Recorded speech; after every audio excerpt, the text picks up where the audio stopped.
तो यहाँ पर Chhattisgarh post matric college scholarship form सत्र 2023-24 के लिए प्रारंभ कर दिया गया है। इसके लिए दोस्तों यहाँ पर नए रजिस्ट्रेशन भी हो रहा है। यहाँ पर जो नए कैंडिडेट है फर्स्ट ईयर में है, ऐसे स्टूडेंट भी यहाँ पर ऑनलाइन फॉर्म भर सकते हैं, प्रारंभ कर दिया गया है। साथ ही साथ जो पुराने कैंडिडेट है सेकेंड ईयर या फाइनल ईयर में, ऐसे कैंडिडेट के लिए भी यहाँ पर ऑनलाइन छात्रवृत्ति फॉर्म प्रारंभ कर दिया गया। तो आज की इस वीडियो में दोस्तों बिल्कुल आप मोबाइल से भर सकते हैं, पूरी इसका कंप्लीट प्रोसेस बताएंगे। बिल्कुल फ्री में भर सकते हैं आप फॉर्म, इसमें किसी भी प्रकार से शुल्क नहीं लगता है, ठीक है। साथ ही साथ इसमें कौन कौन सा डॉक्यूमेंट आपको इस फॉर्म को भरने में लगते हैं, पूरी कंप्लीट जानकारी आपको देंगे, ठीक है। और साथ ही साथ आपको वीडियो को पूरा लास्ट तक देखना है, क्योंकि बहुत से छात्र यहाँ पर फॉर्म में गलती कर बैठते हैं और उसका पैसे आने में भी यहाँ पर फिर दिक्कत होता है। तो आपको किसी भी प्रकार से गलती नहीं करना है, जैसे हम बताएंगे वैसे फॉर्म भरिएगा, आपका पैसा बिल्कुल आ जाएगा, ठीक है। तो चलिए हम आज का अपने ये वीडियो स्टार्ट करते हैं। तो छात्रवृत्ति ऑनलाइन फॉर्म भरने के लिए सबसे पहले आपको अपने मोबाइल से या फिर कंप्यूटर से कोई सा भी एक ब्राउजर या फिर गूगल ओपन कर लेना है।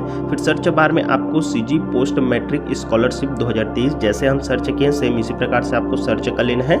इसके बाद आपके सामने यहाँ पर सीजी पोस्ट मैट्रिक स्कॉलरशिप सबसे टॉप में लिखा हुआ आ जाएगा, इसी में आपको क्लिक कर लेना है। अब इसके बाद आपके सामने इस प्रकार से पेज आ जाता है, तो आपको कुछ नहीं करना है, यहाँ पर स्क्रॉल डाउन करते हुए सिंपली से नीचे आ जाना है, ठीक है। अब नीचे आएंगे तो यहाँ पर ध्यान देंगे, आपको इस स्टूडेंट कॉर्नर का एक ऑप्शन दिखेगा। अब यहीं से आपका ऑनलाइन छात्रवृत्ति का फॉर्म डालेगा, ठीक है। तो देखिए यहाँ पर फर्स्ट ऑप्शन है, ये यहाँ पर रजिस्टर योरसेल्फ। तो ऐसे स्टूडेंट जो फर्स्ट ईयर में है या फिर फर्स्ट टाइम ऑनलाइन फॉर्म भर रहे हैं यहाँ पर छात्रवृत्ति के लिए, तो यहाँ पर आप उसको रजिस्टर योरसेल्फ पे जाकर यहाँ पर नया रजिस्ट्रेशन करना होगा। और जो पुराने कैंडिडेट है जो सेकेंड ईयर या फाइनल ईयर या फिर पीजी के कोर्सेज कर रहे हैं, ऐसे स्टूडेंट को यहाँ पर नया रजिस्ट्रेशन करने की आवश्यकता नहीं है। वो अपने आईडी पासवर्ड से यहाँ पर लॉगिन करेंगे और अपना आगे का फॉर्म फिल करेंगे। तो चलिए सबसे पहले हम आपको यहाँ पर रजिस्टर करके बताते हैं, इसके बाद लॉगिन करके आगे का फॉर्म कैसे भरना है इसके बारे में बताएंगे, ठीक है। साथ ही साथ यहाँ पर रिन्यूअल फॉर्म कैसे भरना है इस पर हमने पहले ही वीडियो बना रखी है, उस वीडियो का लिंक आपको इसी वीडियो के डिस्क्रिप्शन बॉक्स में देखने को मिल जाएगा। आप वहाँ से वो वीडियो देख सकते हैं और अपना रिन्यूअल फॉर्म भर सकते हैं, ठीक है। तो चलिए सबसे पहले हम यहाँ पर रजिस्टर करेंगे। तो इसके लिए हमें सिंपली से यहाँ पर रजिस्टर योरसेल्फ के ऑप्शन पे क्लिक कर लेना है। अब जैसे ही हम इसमें क्लिक करते हैं हमारे सामने इस प्रकार से पेज ओपन होकर आ जाता है, जिसमें यहाँ पर कुछ निर्देश दिए गए हैं, आप देख पाएंगे। तो निर्देश में यहाँ पर बताया गया कि आप देख पाएंगे फर्स्ट पॉइंट में तारांकित कॉलम ही भरना अनिवार्य है। तो जिसमें तारा लगा है ऐसे ही कॉलम को आपको भरना होगा, वैसे हम वीडियो में बताते जाएंगे, वैसे वैसे कीजिएगा, कोई दिक्कत नहीं होगा, ठीक है। इसके बाद यहाँ पर बोला गया है कि सभी जानकारी को अंग्रेजी में भरना है, तो वैसे ही हम बताएंगे आपको। साथ ही साथ यहाँ पर कृपया किसी भी नाम में यहाँ पर MS या MRS या यहाँ पर SH ऐसे इस्तेमाल आपको नहीं करना है, ठीक है। तो चलिए हम आपको जैसे जैसे बताते जाएंगे वैसे वैसे आप फॉर्म फिल कीजिएगा, ठीक है। तो इसके लिए आपको सिंपली से स्क्रॉल डाउन करते हुए नीचे की ओर आ जाना है। इसके बाद दोस्तों सबसे पहले तो यहाँ पास आपको बेसिक डिटेल पूछा जाता है। तो बेसिक डिटेल में दोस्तों सबसे पहले यहाँ पास आपको अपना फर्स्ट नेम, फिर मिडिल नेम, फिर लास्ट नेम डालना है। First name, middle name, last name कैसे भरना है चलिए एग्जाम्पल के तौर पर बताते हैं। मान लीजिए अगर आपका नाम सूरज कुमार यादव है,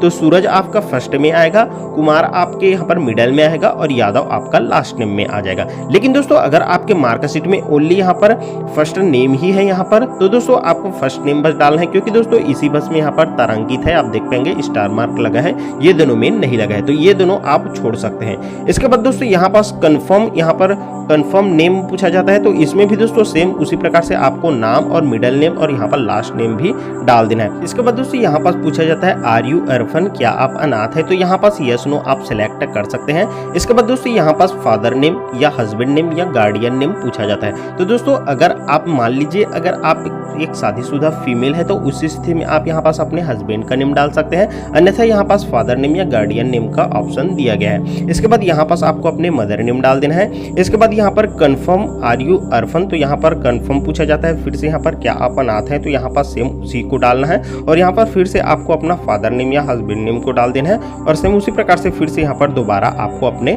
मदर नेम को कंफर्म पे डाल देना है। इसके बाद यहाँ पास ये सब हर चीज भर लेते हैं। इसके बाद यहाँ पर प्रोफाइल रिलेटेड डिटेल पूछा जाता है। तो सबसे पहले तो यहाँ से आपको अपना डेट ऑफ बर्थ सिलेक्ट करके डाल देना होगा। डेट ऑफ बर्थ सिलेक्ट करने के लिए दोस्तों इसमें क्लिक कर लेंगे। क्लिक करने के बाद दोस्तों यहाँ पास आपको देखने को मिलेगा यहाँ पर मंथ और ईयर दिया गया है। तो सबसे पहले दोस्तों आप ध्यान में रखेंगे आपको ईयर सिलेक्ट करना है। इसके लिए ईयर पे क्लिक करेंगे और यहाँ से आपका ईयर डाल देंगे।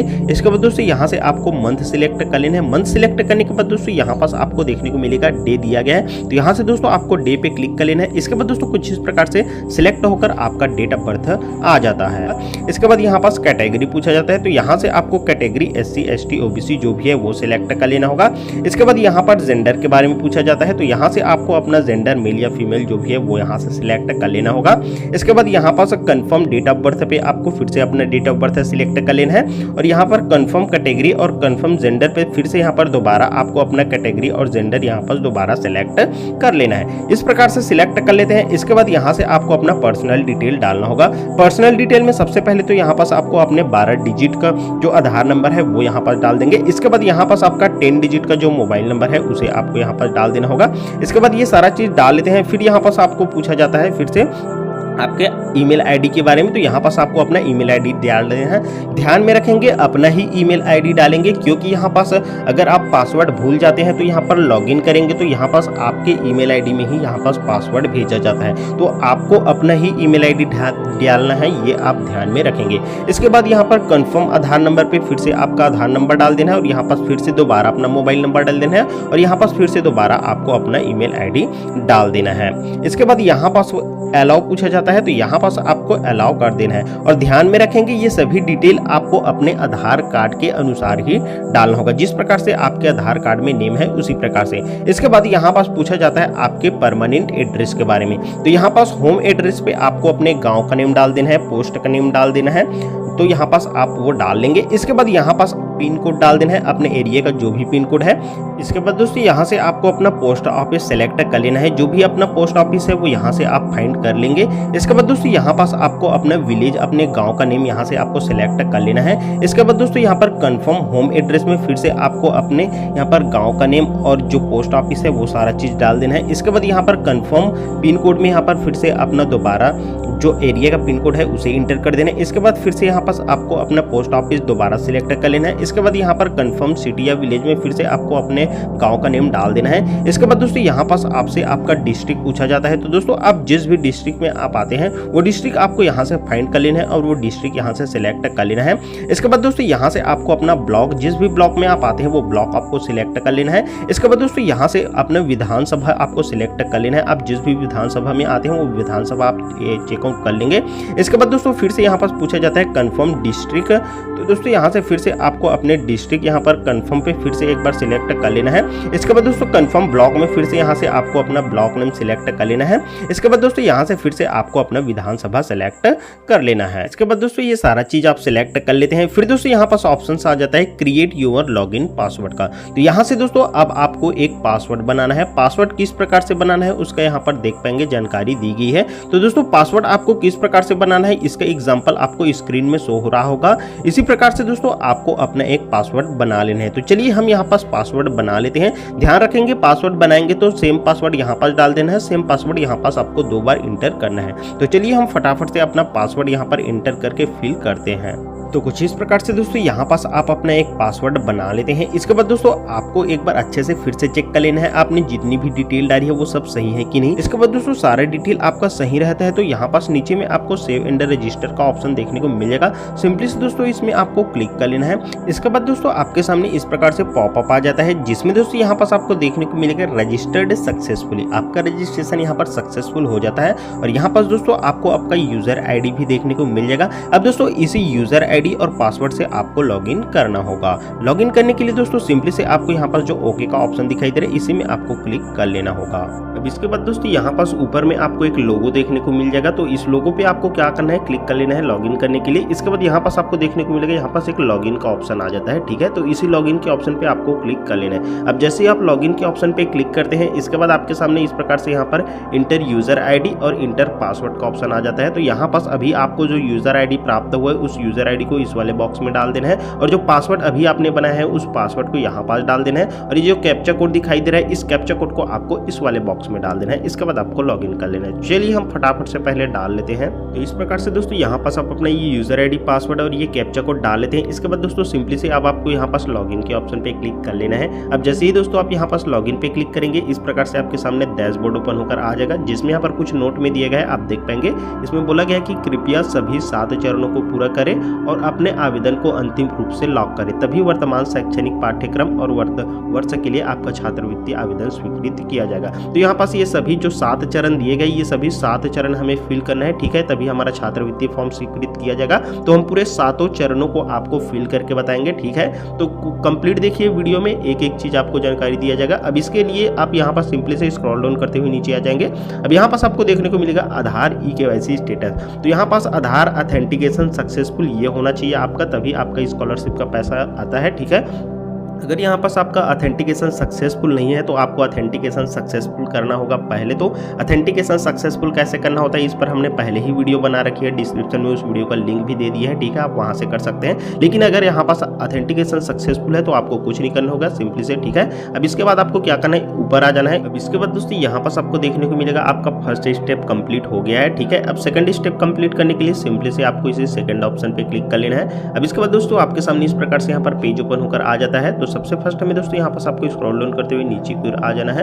इसके बाद देखिए यहाँ पास आपका बेसिक डिटेल पूछा जाता है, जो कि अभी आपने रजिस्ट्रेशन करते हुए डाले थे, वही डिटेल यहाँ पास आ जाता है। आर यू अर्फन, क्या आप अनाथ है, तो यहाँ पर यस नो सिलेक्ट रहेगा, ठीक है, या फिर आप अभी भी चेंजेस कर सकते हैं। यहाँ पास आपको अपना फादर का नेम देखने को मिल जाएगा, मदर का नेम देखने को मिल जाएगा, और यहाँ पास आपका आधार रजिस्टर्ड मोबाइल नंबर। अगर आपका जो मोबाइल नंबर डाले हैं वो आधार कार्ड से लिंक नहीं है तो यहाँ पास आप अभी भी चेंज कर सकते हैं, ठीक है। यहाँ पास आप अपना मोबाइल नंबर डाल दीजिएगा और यहाँ पास आपको अपना ईमेल आईडी देखने को मिल जाएगा। तो इस प्रकार से ये पहले से फिल होकर आ जाएगा, जैसे आपने अभी रजिस्ट्रेशन करते टाइम फिल किए थे, ठीक है। अब सिंपली से आपको स्क्रॉल डाउन करते हुए नीचे की ओर आ जाना है। इसके बाद आप देखिए यहाँ पास हिंदी इनपुट में आपको आगे की जानकारी दर्ज करनी है, ठीक है। तो हिंदी इनपुट में दर्ज करना है, ध्यान रखेंगे। तो यहाँ पर सबसे पहले आपको अपना प्रथम नेम डाल देना है, फिर मध्य नेम डाल देना है, फिर अंतिम नेम डाल देना है, ठीक है। कैसे डालना है ये हमने आपको अभी रजिस्ट्रेशन करते हुए ही बताया है।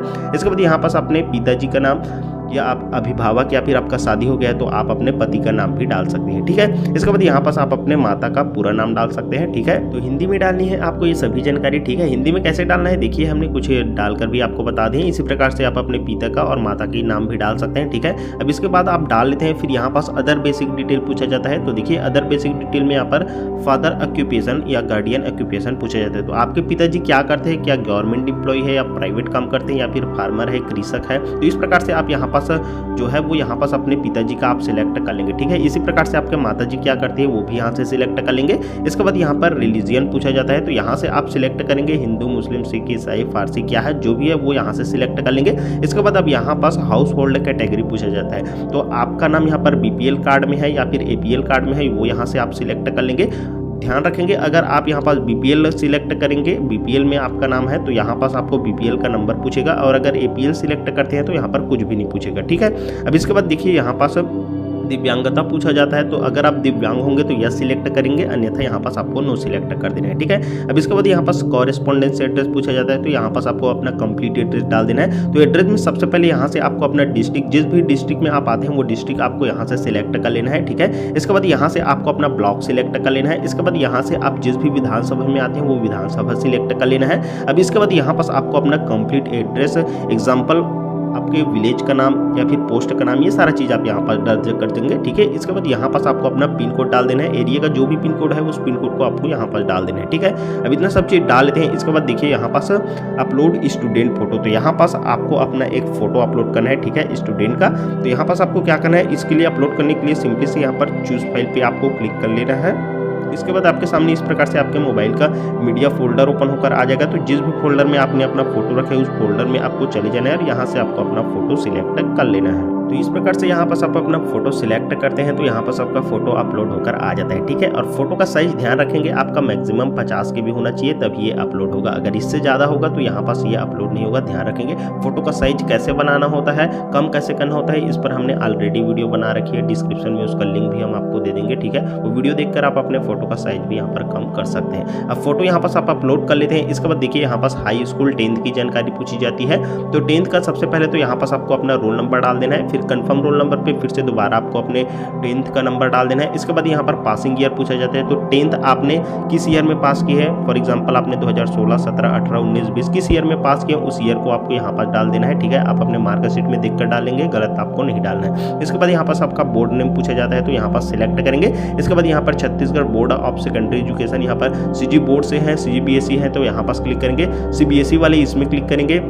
SC वाले इसमें क्लिक करेंगे और जो अदर बोर्ड से पढ़ाई की है वो यहाँ पास अदर भी सिलेक्ट कर सकते हैं। ठीक है, तो इस प्रकार से आप सिलेक्ट करेंगे। इसके बाद यहाँ पास आपको अपना परसेंटेज, आपका 10वीं में कितना परसेंट बना है वो आप निकाल लीजिएगा, कैलकुलेट कर लीजिएगा और यहाँ पास आपको डाल देना है। ठीक है, तो इस प्रकार से आपको अपनी सारी डिटेल अच्छे से फिल कर लेनी है। ठीक है, इसके बाद आपको सिंपली से यहाँ पास सेव का एक ऑप्शन देखने को मिल जाएगा, तो सेव के ऑप्शन पे आपको क्लिक कर लेना है। सेव के ऑप्शन पे लेकिन क्लिक करने से पहले आपको एक बार अच्छे से फिर से चेक कर लेना है। ठीक है, अब सारा डिटेल सही है तो सेव के ऑप्शन पे क्लिक कर देना है। सेव के ऑप्शन पे आप जैसे ही क्लिक करते हैं थोड़ी देर वेट करेंगे, यहाँ पास आपको देखने को मिलेगा डाटा सेव्ड सक्सेसफुली। आपका यहाँ पर डाटा सेव्ड सक्सेसफुल हो गया, ओके पे क्लिक कर देंगे। ठीक है, अब यहाँ पास आपको देखने को मिलेगा आपका सेकंड स्टेप भी कंप्लीट हो गया है। ठीक है, अब चलिए हम यहाँ पर थर्ड स्टेप को कंप्लीट करते हैं। तो इसके लिए हम सिंपली से स्क्रॉल डाउन करते हुए नीचे की ओर आते हैं। तो सबसे फर्स्ट हमें देखिए यहाँ पास सिलेक्ट इंस्टीट्यूट स्टेट पूछे जाते हैं। तो आप छत्तीसगढ़ में पढ़ रहे हैं तो छत्तीसगढ़ सिलेक्ट रहने दीजिएगा, और अगर आप अदर स्टेट में पढ़ रहे हैं तो यहाँ पास अदर स्टेट भी सिलेक्ट कर सकते हैं। ठीक है, अब इसके बाद यहाँ पर करेंट इंस्टीट्यूट डिटेल पूछा जाता है। तो अभी आप जिस इंस्टीट्यूट में पढ़ रहे हैं, जिस कॉलेज में पढ़ रहे हैं उसका डिटेल डालना है। तो सबसे फर्स्ट हमें यहाँ पास आपको सिलेक्ट इंस्टीट्यूट डिस्ट्रिक्ट, तो आपका कॉलेज किस इंस्टीट्यूट, आपका इंस्टीट्यूट किस डिस्ट्रिक्ट में है वो डिस्ट्रिक्ट आपको सबसे पहले सिलेक्ट करना है। ठीक है, अब डिस्ट्रिक्ट सिलेक्ट करेंगे, इसके बाद यहाँ से आपका इंस्टीट्यूट का नेम आ जाएगा। तो उस डिस्ट्रिक्ट में जितने भी इंस्टीट्यूट है, जितने भी कॉलेज है उसका नाम आ जाएगा। तो यहाँ से आपको क्या करना है, अपना कॉलेज नेम सिलेक्ट कर लेना है। ठीक है, अब कॉलेज नेम सिलेक्ट करते हैं, फिर यहाँ पास इसका इंस्टीट्यूट आईडी ऑटोमेटिक यहाँ पास आईडी आ जाएगा। ठीक है, इसमें आपको कुछ नहीं करना है, ये ऐसे ही रहने दीजिएगा। अब इसके बाद देखिए यहाँ पास एडमिशन डेट पूछा जाता है। तो एडमिशन डेट आपका, जब आप एडमिशन लिए थे कॉलेज में तो आपको एक पर्ची दिया होगा, उस पर्ची में आपका एडमिशन डेट लिखा रहता है। ठीक है, उसी एडमिशन डेट को यहाँ पास आप डाल देंगे।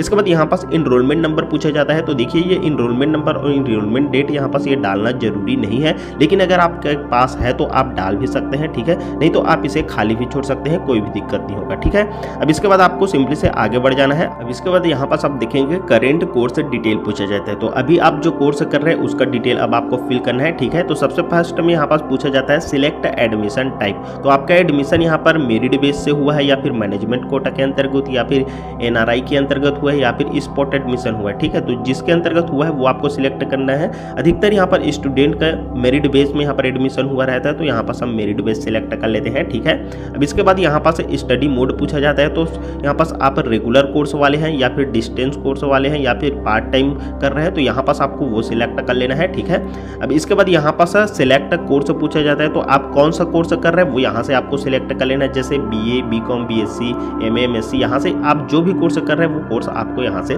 सिंपली से सिलेक्ट कर लेना है। ठीक है, अब यहाँ पास कोर्स सिलेक्ट करते हैं। इसके बाद यहाँ पर सिलेक्ट ब्रांच पूछा जाता है। तो यहाँ से आप कौन से ब्रांच से कर रहे हैं वो ब्रांच यहाँ पास आपको लिस्टेड आ जाएगा। ठीक है, तो यहाँ से आपको अपना ब्रांच सिंपली से सिलेक्ट कर लेना है। ठीक है, इसके बाद यहाँ पास आपका कोर्स कोड ऑटोमेटिक आ जाता है, इसमें भी आपको कुछ नहीं करना है। ठीक है, फिर इसके बाद यहाँ पर सिलेक्ट कोर्स ईयर पूछा जाता है। तो यहाँ पास आप जो कोर्स कर रहे हैं उसके फर्स्ट ईयर में है, या फिर सेकंड ईयर में है, या फिर फाइनल ईयर में है, ये आपको सिलेक्ट करना होता है। तो जैसे मैं फर्स्ट ईयर में हूँ तो यहाँ पास फर्स्ट ईयर पे सिलेक्ट कर लूंगा। ठीक है, इसी प्रकार से आप भी सिलेक्ट कीजिएगा। अभी इसके बाद देखिए यहाँ पास do you stay in government institute recognise hostel, अगर आप हॉस्टल में रहते होंगे तो यहाँ पास यस सिलेक्ट करेंगे, अन्यथा यहाँ पास आपको नो सिलेक्ट कर देना है। ठीक है, उसके बाद ऑटोमेटिक यहाँ पर डे स्कॉलर यहाँ पर आ जाता है, यहाँ पास भी आपको कुछ नहीं करना है, अब आगे बढ़ जाना है। ठीक है, अब यहाँ पास देखिए आपको ध्यान से फिल करना है। ठीक है, आपको गलती नहीं करना है, जैसे हम बताएंगे वैसे आपको फिल करना है। ठीक है, यहाँ पास प्रीवियस कंप्लीटेड कोर्स पूछा जाता है। आपका जो कोर्स कंप्लीट हो गया है उसकी जानकारी पूछा जा रहा है, जैसे आपका 12th कंप्लीट हो गया है, या फिर आपका डिप्लोमा कंप्लीट हो गया है, या फिर आपका ग्रेजुएशन कंप्लीट हो गया है, या फिर आपका पोस्ट ग्रेजुएशन कंप्लीट हो गया है। तो जो कोर्स आपका कंप्लीट हुआ है उसकी जानकारी आपको डालना है। जैसे आप फर्स्ट ईयर में होंगे तो आपका यहाँ पास 12th कंप्लीट हुआ है तो 12th की जानकारी डालेंगे, और अगर आप पोस्ट ग्रेजुएशन में होंगे तो आपका ग्रेजुएशन कंप्लीट हुआ है तो ग्रेजुएशन की जानकारी डालेंगे। ठीक है, इस प्रकार से आपको डालना है। तो यहाँ पास आप सबसे फर्स्ट में आपको देखने को मिलेगा select previous completed course type पूछा जा रहा है। तो यहाँ से आपको कोर्स टाइप सिलेक्ट करना है। तो इसके लिए आपको सिंपली से क्लिक कर लेना है। अब अभी आपका 12th कंप्लीट हुआ है तो आपको यहाँ पर स्कूल एजुकेशन कोर्स पे सिलेक्ट करेंगे। ITI कंप्लीट हुआ है तो यहाँ पास आप देख लेंगे, डिप्लोमा कंप्लीट हुआ है तो आपका जो कोर्स कंप्लीट हुआ है वो कोर्स आपको यहाँ से सिलेक्ट करना है। ठीक है, तो जैसे मैं स्कूल एजुकेशन कोर्स पे सिलेक्ट कर लेता हूँ। अब इसके बाद यहाँ पास पूछा जाता है सिलेक्ट प्रीवियस कंप्लीटेड कोर्स, तो आपका कौन सा कोर्स कंप्लीट हुआ है वो आपको सिलेक्ट करना है। तो जैसे कि मैं यहाँ पास अपना 12th कंप्लीट हुआ है तो 12th सिलेक्ट कर लूंगा। ठीक है, इसी प्रकार से आप सिलेक्ट कीजिएगा अपना जो भी है। इसके बाद यहाँ पर सिलेक्ट प्रीवियस कंप्लीटेड ब्रांच, तो आपका 12th कौन से ब्रांच से कंप्लीट हुआ है वो सिलेक्ट करना है, जैसे एग्रीकल्चर से, या फिर आर्ट्स से, या फिर कॉमर्स से, या फिर फिर साइंस से, तो जिससे भी आपका कोर्स यहाँ पर कंप्लीट हुआ है वो आपको यहाँ से सिलेक्ट कर लेना है, ठीक है। अब इसके बाद देखिए यहाँ पर प्रीवियस कंप्लीटेड कोर्स और रोल नंबर, तो यहाँ पास अब आपको अपने जो कोर्स कंप्लीट हुआ है, जैसे आपका 12th कंप्लीट हुआ है तो 12th का रोल नंबर डाल देंगे। और यहाँ पास अगर आप ग्रेजुएशन सिलेक्ट किए रहते हो तो यहाँ पास आपको अपना फाइनल ईयर का रोल नंबर डालना होता है, ठीक है। तो यहाँ पास आपको अपना 12th का रोल नंबर डाल देंगे। इसके बाद 12th आपने कौन से ईयर में पास किए हैं, जस्ट अभी अभी पास किए हैं पिछले ही सत्र में, तो यहाँ पास आपको 2022-23 जिसमें भी आपने पास किया वो आपको यहाँ पास डाल देना है, ठीक है। इसके बाद यहाँ पास आपका परसेंटेज आपको डाल देना है, 12th में आपका कितना परसेंट आया है वो यहाँ पास आप डाल देंगे, ठीक है। इसके बाद यहाँ पास प्रीवियस कंप्लीटेड कोर्स इंस्टीट्यूट, तो आपने किस स्कूल से यहाँ पास ये या फिर किस इंस्टीट्यूट से आपने यहाँ पास अपना 12th कंप्लीट किया है तो वो यहाँ पास आपको डाल देना है, ठीक है। अब ये डाल लेते हैं। इसके बाद देखिए यहाँ पास पूछा जा रहा है upload previous last exam marksheet, तो अभी आपने लास्ट में अभी आपने कौन सा एग्जाम दिलाया है, जैसे 12th का दिलाया है या फिर आपने फर्स्ट ईयर सेकंड ईयर जिसका भी एग्जाम दिलाया है अभी अभी जस्ट लास्ट में, उसका आपको डालना है। जैसे कि मैं यहाँ पास 12th का एग्जाम दिलाया हूँ तो यहाँ पास क्या करूँगा, अपना 12th का मार्कशीट अपलोड करूँगा। 12th का मार्कशीट ध्यान में रखेंगे यहाँ पास आपका ओनली PDF में या फिर JPG में होना चाहिए, और ये आपका 120 KB के अंतर्गत होना चाहिए तभी अपलोड होगा, ठीक है। इससे ज़्यादा होगा तो ये अपलोड नहीं होगा। तो अपलोड करने के लिए आपको क्या करना है, यहाँ पर चूज फाइल पे क्लिक कर लेना है। उसके बाद आपने जिस भी मीडिया फोल्डर में यहाँ पर अपना डॉक्यूमेंट रखे हैं उसको यहाँ से सिलेक्ट कर लेना है। अब इसके बाद यहाँ पास इस प्रकार से आप सिलेक्ट कर लेते हैं, फिर आपका डॉक्यूमेंट यहाँ पर अपलोड हो जाता है, ठीक है। अब इसके बाद आपको अपना जानकारी एक बार अच्छे से चेक कर लेनी है। इसके बाद आपको क्या करना है, यहाँ पर सेव का एक ऑप्शन देखने को मिल जाएगा, सेव के ऑप्शन पे क्लिक कर लेना है। अब जैसे ही आप सेव के ऑप्शन पे क्लिक करते हैं इसके बाद आपको थोड़ी देर वेट करना है, फिर यहाँ पास आपको देखने को मिलेगा डाटा सेव्ड सक्सेसफुली। अब आपको सिंपली से ओके के ऑप्शन पे क्लिक कर देना है। अब जैसे ही आप ओके के ऑप्शन पे क्लिक करेंगे देखेंगे यहाँ पास आपका 3rd स्टेप भी कंप्लीट हो गया है, ठीक है। अब अपना 4th स्टेप कंप्लीट करने के लिए क्या करना है, सिंपली से आपको स्क्रॉल डाउन करते हुए नीचे की ओर आ जाना है। अब नीचे आएंगे तो यहाँ पास आपका बैंक डिटेल पूछा जाता है, तो सबसे फर्स्ट में यहाँ पास आपको अपना IFSC कोड डालना है अपने बैंक अकाउंट का, ठीक है। IFSC कोड आपको अपना बैंक पासबुक रहता है उसमें देखने को मिल जाएगा, ठीक है, वहां से देख लीजिएगा। अब यहाँ पास आप IFSC कोड डालेंगे, जैसे चलिए मैं यहाँ पास IFSC कोड डालता हूँ, तो इस प्रकार से आप IFSC कोड डालेंगे तो ऑटोमेटिक यहाँ पास आपका बैंक का नेम आ जाएगा, आपका ब्रांच का नेम भी ऑटोमेटिक आ जाएगा और यहाँ पास बैंक एड्रेस भी यहाँ पर ऑटोमेटिक आ जाएगा। तो इस प्रकार से ये ऑटोमेटिक आ जाता है, इसमें केवल आपको अपना IFSC कोड, बैंक का IFSC कोड ही डालना होता है, ठीक है। अब इतना सब चीज डाल लेते हैं। इसके बाद देखिए यहाँ पास आपको अब यहाँ से अपना अकाउंट नंबर डाल देना है। अकाउंट नंबर आप अपने पासबुक से देख लेंगे और सही डालेंगे, ठीक है। और यहाँ पास आपका खाता आधार से लिंक होना चाहिए, उसी खाते की जानकारी आपको यहाँ से डालनी है, ठीक है। अब इसके बाद दोबारा आपको यहाँ पास अपना अकाउंट नंबर फिर से इंटर कर देना है। इसके बाद यहाँ से अब आपको अपना पासबुक अपलोड करनी होगी, ठीक है। पासबुक की साइज यहाँ पर मैक्सिमम 120 KB के अंतर्गत होना चाहिए तभी ये अपलोड होगा, ठीक है। तो अपलोड करने के लिए आपको फिर से यहाँ पर चूज फाइल पे क्लिक कर लेना है। चूज फाइल पे क्लिक करने के बाद मीडिया फोल्डर में चले जाना है, जहाँ पास भी आप अपने पासबुक का फोटो रखे हो या PDF में रखे हो उसको यहाँ से अपलोड करना है।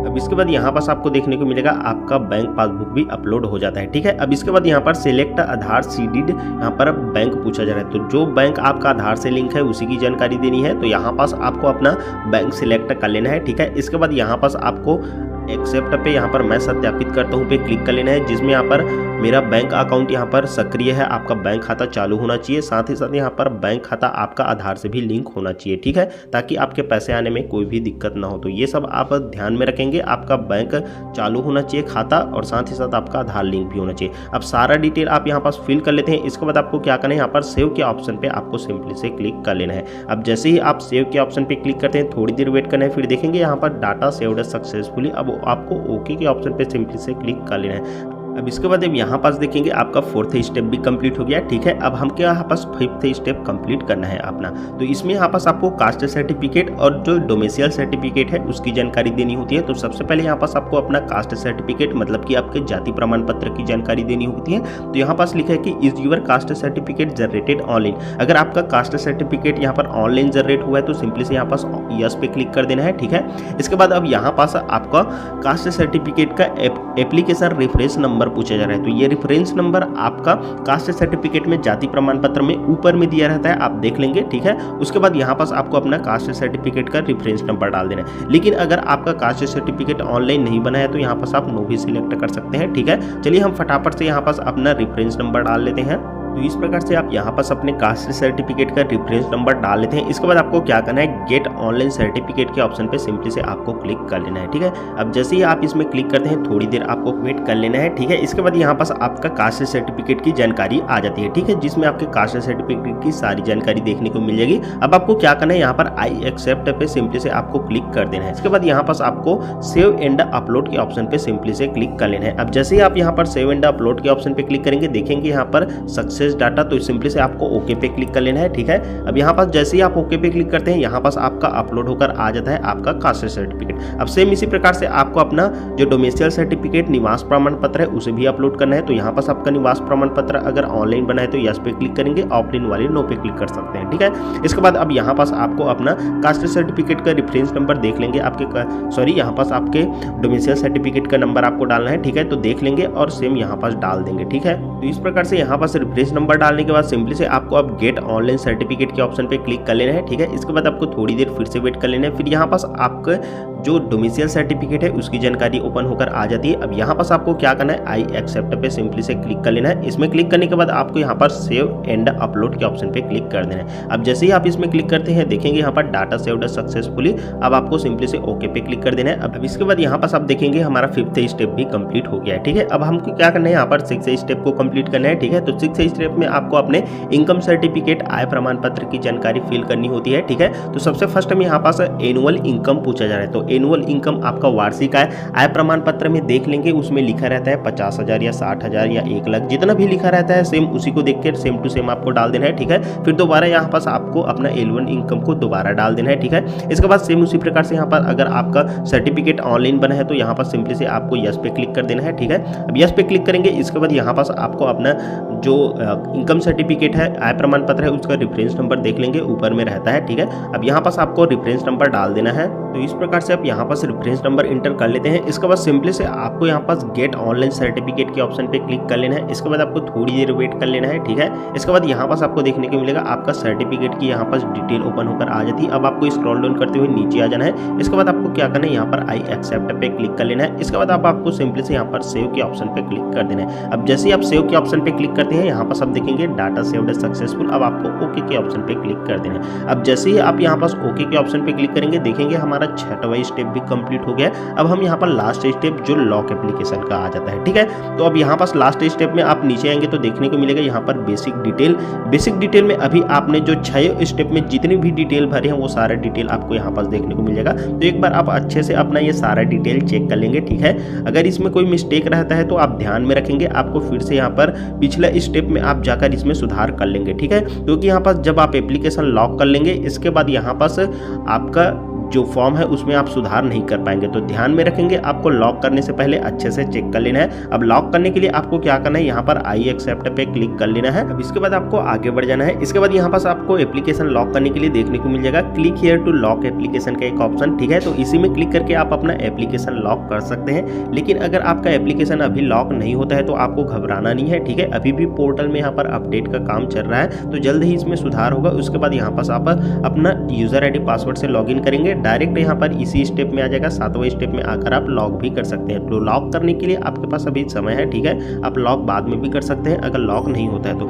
अब इसके बाद अगर आप यहाँ पास लॉक कर लेते हैं तो आपके सामने इस प्रकार से आपको देखने को मिलेगा 7वां स्टेप भी कंप्लीट हो जाएगा। ठीक है, ये मैं मैनुअल बता रहा हूँ। ठीक है, अगर आपका लॉक नहीं होता है तो आपको घबराना नहीं है। इसके बाद आपके सामने इस प्रकार से नीचे में क्लिक हियर टू प्रिंट का ऑप्शन आ जाएगा, तो इसी में आपको क्लिक कर लेना है। और आपको इस फॉर्म को अगर मोबाइल से डाल रहे हैं तो आप PDF में सेव कर लेंगे और किसी भी ऑनलाइन कंप्यूटर सेंटर में जाकर आप इसे प्रिंट करा लेंगे। फिर आपको अपने इंपॉर्टेंट दस्तावेज के साथ अपने कॉलेज में जाकर इसे सबमिट कर लेना है। ठीक है, तो ये था पूरा प्रोसेस आपको ऑनलाइन छात्रवृत्ति फॉर्म भरने का। उम्मीद है इस वीडियो के माध्यम से आपको कंप्लीट समझ में आ गया होगा कि किस प्रकार से आपको ऑनलाइन छात्रवृत्ति का फॉर्म भरना है। इसी प्रकार से दोस्तों वीडियो को आगे शेयर कीजिएगा, साथ ही साथ चैनल को भी सब्सक्राइब कर लीजिएगा। जैसे ही यहाँ पर छात्रवृत्ति से संबंधित कोई भी नई अपडेट आती है तो आपको तुरंत हम वीडियो बनाकर उसकी जानकारी देंगे। साथ ही साथ इस वीडियो को अपने दोस्तों के साथ भी शेयर कर दीजिएगा ताकि वो भी इसी प्रकार से अपना फॉर्म ऑनलाइन भर सके। तो चलिए अब फिर से मिलेंगे आपके साथ एक नई वीडियो लेकर, तब तक के लिए दोस्तों धन्यवाद, जय हिंद।